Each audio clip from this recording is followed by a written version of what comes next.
एकीकडे याकूबला फाशीपासून वाचवण्यासाठी अनेक जण सरसावले असताना 1993च्या स्फोटातल्या पीडितांनी याकूबला तातडीनं फाशी देण्यात यावी अशी मागणी केली। दादरच्या तुषार देशमुख यांची आई या बॉम्बस्फोटांमध्ये मृत्युमुखी पडली होती। त्यांनी याकूबला फाशी देण्यात यावी यासाठी सह्यांची मोहीमच उघडली। या सह्यांचं पत्र त्यांनी आज मुख्यमंत्री देवेंद्र फडणवीस यांना दिलं।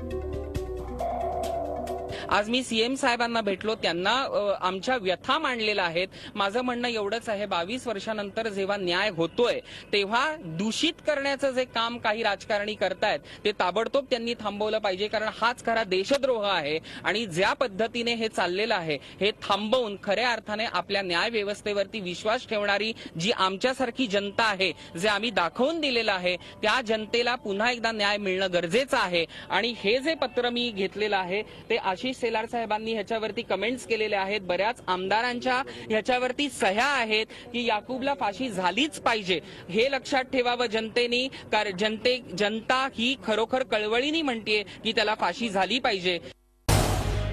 झी 24 तास रहा एक पाऊल पुढे।